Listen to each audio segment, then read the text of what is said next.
안일에 빠진 신앙의 위험성, 안일에 빠진 신앙의 위험성이라는 제목으로 오늘 말씀 나누겠습니다.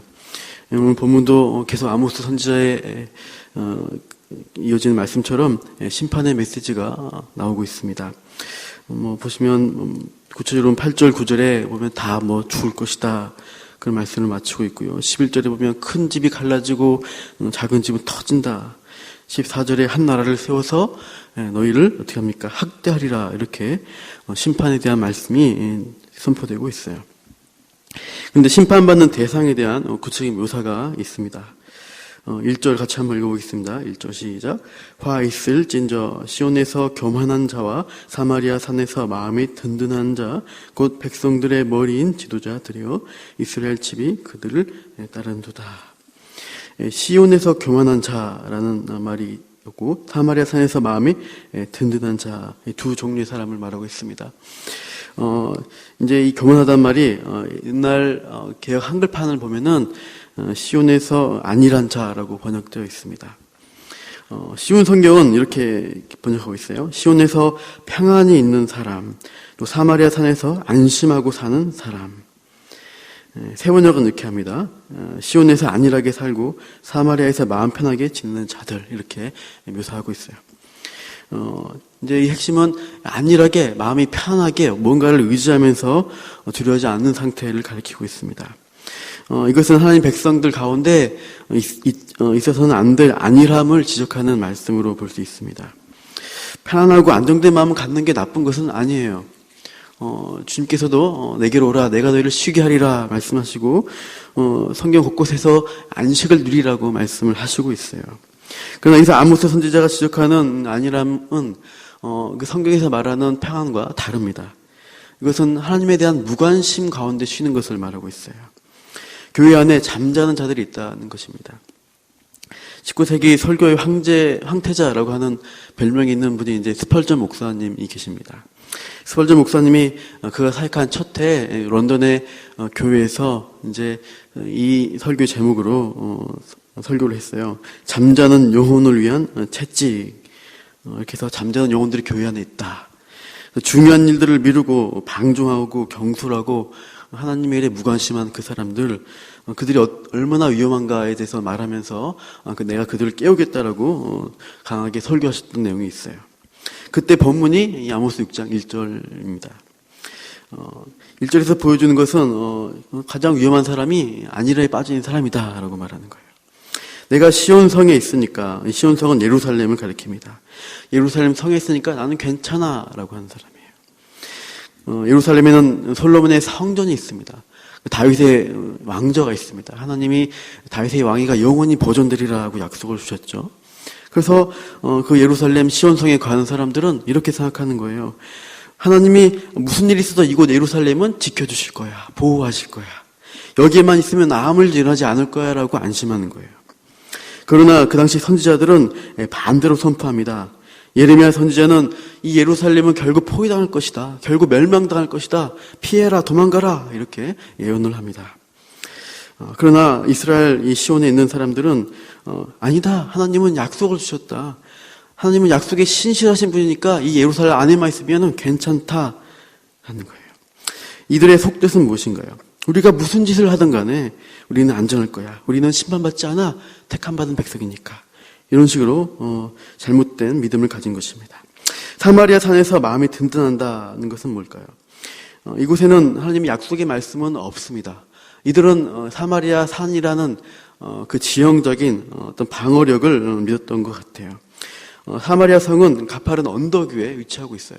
그래서 이렇게 공성전을 할 때 그 성을 깨트릴 수 있는 그런 기구들이 무기들이 가까이 오기가 어렵습니다. 좁은 요새 길을 통해서만 올라갈 수가 있어요. 그래서 굉장히 정복하기 힘든 요새화된 도시였습니다. 그래서 북이스라엘 수도였던 이 사마리아 사람들은 자신만만했어요. 어떤 적이 와도 우리는 안전하다. 이 성벽이 있기 때문에. 이 두 공통점은 무엇입니까? 스스로의 힘으로 안전하다라고 믿는 거예요. 자신들이 가진 것, 자신들의 힘을 믿는 자들이었던 것입니다. 그러나 오늘 본문 13절을 보십시오. 거기 보시면 이에 대해서 하나님은 이렇게 말씀합니다. 13절에 뒤에 보시면 우리는 우리의 힘으로 뿔들을 취하지 아니하였느냐 이렇게 스스로 자만한다는 거예요.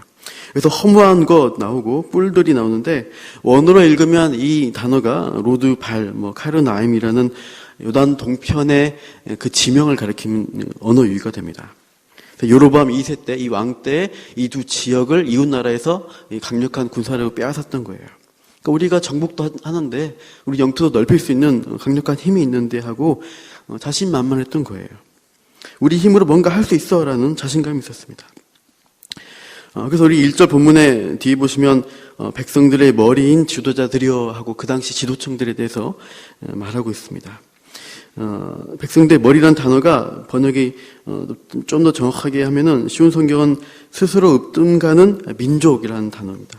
여러 나라 중에 뛰어나다고 생각하는 그 지도자들, 그 중에 뛰어난 지도자들이라는 뜻이에요. 이들의 안일함의 근원적인 원인은 이들의 교만입니다. 내가 뭔가를 해냈다, 내가 뭔가를 할 수 있다라는 자신을 믿는 태도, 그게 교만이라는 거예요. 이들의 교만의 문제는 뭐냐? 하나님을 믿으면서도 교만하다는 것입니다. 우리도 그럴 수 있습니다. 교회 잘 출석하기 때문에, 내가 공예배에 빠지지 않고 잘 나오니까, 내가 금식하고 기도하기 때문에, 내가 무찔러 헌금하고 시간 내어 봉사하기 때문에 나는 괜찮아, 나는 하나님께서 인정받는 하나님의 백성이야 하는 것입니다. 여러분, 근데 나의 행위를 가지고 그것을 근거로 믿는다면 그것은 나 중심, 나를 믿는 교만입니다. 사람들에게 보여주고 인정받으려는 신앙생활, 그리고 자기 만족을 위한 신앙생활을 한다는 것은 굉장히 위험한 일입니다. 내가 쌓는 종교적 선행, 자기의, 이것은 결국 아담이 스스로 가려했던 무화과 나뭇잎과 같습니다. 결국 이 무화과 나뭇잎이 말라서 조각조각 나버릴 거예요. 부끄러움과 수치가 드러나는 날에 내가 벗었으므로 숨었나이다, 이렇게 부끄러울 수밖에 없어요. 하나님은 예루살렘과 사마리아 사는 의지한 자들에게 2절을 보시면서 경계의 말씀 주고 있어요. 2절 보시면 우리 2절 읽어보겠습니다. 시작.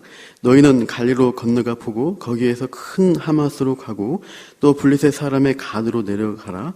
너희가 이 나라들보다 나으냐? 그 영토가 너희 영토보다 넓으냐? 이 세 도시, 이것은 한때 강력한 방어력을 가진 또 번영했던 도시였던 것입니다. 그러나 지금은 어떻게 됐느냐? 지금은 무너져버리고 회파되지 않았느냐? 훨씬 약해지지 않았느냐? 원래 너희보다 훨씬 더 넓은 영토를 자랑하던 그 나라가 지금은 어떻게 되었냐라고 지적하고 있어요. 너희가 가지고 있는 지금 누리고 있는 부유함, 번영 가지고 안일에 빠지고 교만하지 말라는 말씀입니다. 그리고 또 안일에 빠진 자의 특징은 뭐냐? 미루는 일이 미룬다는 것입니다. 우리 3절 같이 읽어보기. 3절 시작. 너희는 흉한 날이 멀다 하여 포악한 자리로 가까워지게 하고. 흉한 날은 심판의 날을 가리키고 있어요. 심판의 날이 올긴 올 건데 지금 나와는 큰 상관이 없을 것 같아. 그러면서 포악하는 그 행위에 있는 그 자리에 계속 머물러 있습니다.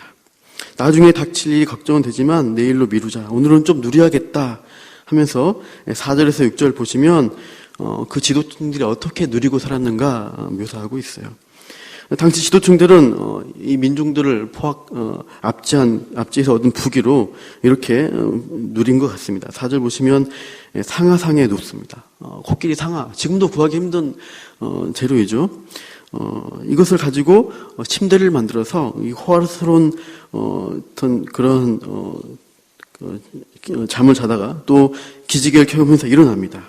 그리고 배고프구나 하면서 뭘 먹을까 보니까 양떼와 소떼가 있습니다. 거기에 가장 고기가 질기지 않고 야들야들 맛있는 어린 양, 송아지를 잡아먹겠다. 그런 것입니다. 그냥 먹기만 하면 재미가 없으니까 어떻게 합니까? 풍악을 울려라 하면서 노래를 흥얼거리면서 음악을 들으면서 즐기면서 먹게 됩니다. 자아 놓치게 됩니다. 내가 옛날 시인 다윗처럼, 위대한 시인처럼 된 것처럼 이렇게 흥얼거리고 되는 거죠. 그러면서 음주가무하면서 포도주를 마시고 값비싼 향유를 몸에 바르면서 즐기게 됩니다. 안일함과 자기 만족에 취한 사람들은 현재를 즐긴 일에 잘 빠지게 돼요. 영적인 일, 영혼의 운명에 대한 염려는 묻어버립니다.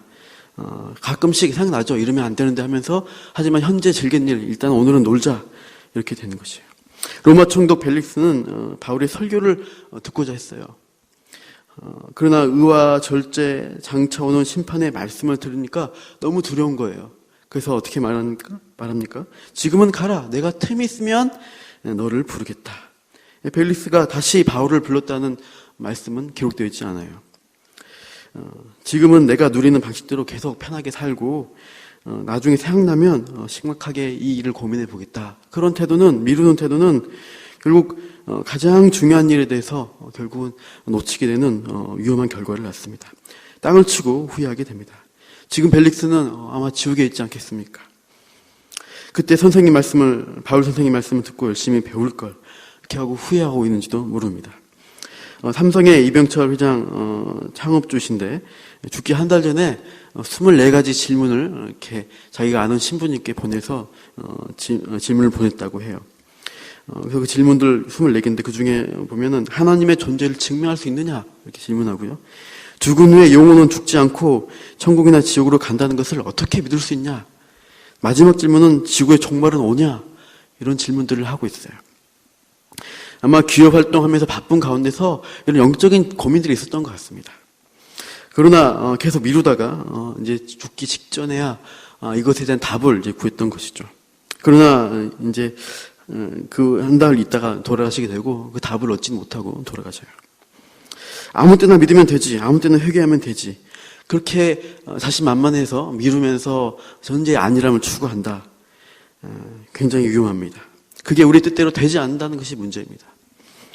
내가 언제든지 하려고 하면 하나님 뜻대로 내가 살 수 있고 회개하고 내가 신앙생활 잘할 수 있을 거야. 그러나 지금은 급한 일부터 하고 내가 하고 싶은 일을 해야지. 이렇게 했을 때 이것은 교만이라는 것이에요. 나중에 하려고 해도 회개가 되지 않습니다. 기회가 주어지지 않는 것입니다. 당장 말씀이 주어질 때 이렇게 이스라엘을 향해 선포하는 말씀을 들을 때 이 지도자들이 돌아왔어야 합니다. 당장 하나님께 회개하고 겸손하게 엎드리는 것입니다. 나를 높이고 자랑하는 마음이 있는지 우리의 마음을 살펴봐야 할 것입니다. 그 마음을 직면하고 하나님 저는 교만한 죄인입니다 하는 것을 고백해야 돼요. 여전히 저는 잘못된 길로 갈 수 있는 충분히 연약한 자입니다. 이것을 고백하는 신앙으로 가야 합니다. 그것이 하나님을 찾는 신앙입니다. 계속해서 하나님을 의지하게 하는 것입니다. 어쩌면 우리에게 많은 것으로 부귀영화를 주시지 않은 이유가 우리가 이스라엘 지도층처럼 교만해지고 안일해질까 봐 그런지도 몰라요. 그래서 오늘도 우리가 부족한 가운데 제목을 가지고 왔어요. 문제가 있어서 이것을 하나님께 구하고자 나와왔습니다. 그런 하나님께 감사하시면서 또 우리가 계속해서 하나님 붙들고 의지하고 찾는 신앙으로 깨어있는 신앙으로 살게 해달라고 오늘도 함께 기도하기를 축원합니다. 오늘도 함께 사시고 또 이 시간에 기도하면서 그 하나님 붙드시기를 축원합니다. 자, 기도하겠습니다. 하나님, 참 이 물질로 풍요한 시대에 많은 사람들이 거기에 취해서 안일함에 빠져 있고 참 회개와 영적인 일에 대해서 중요한 결정을 내려야 하는데 그것들을 미루고만 있는 세상입니다. 하나님, 우리가 오늘 이 자리에 이 영적인 고민을 하면서 하나님 의지하면서 또 하나님 붙들기에서 나오게 하심을 감사드립니다. 오늘도 깨어서 하나님을 붙들고 참으로 우리 영혼의 상태를 참으로 정직하게 하나님 앞에 고백하면서 우리가 이 순하신 하나님 말씀 앞에 인도함을 받고 깨닫게 되고 그 영원한 나라 소망 가지고 살아가는 우리 신자의 삶을 오늘도 살게 하여 주시옵소서. 어려운 삶에 대한 기도의 제목들이 있습니다. 들어주시고 선하게 응답하여 주셔서 오늘도 하나님 손 안에서 우리가 평안을 누리고 사는 삶을 오늘도 확신하게 하여 주시옵소서. 감사하며 예수님 이름으로 기도합니다. 아멘.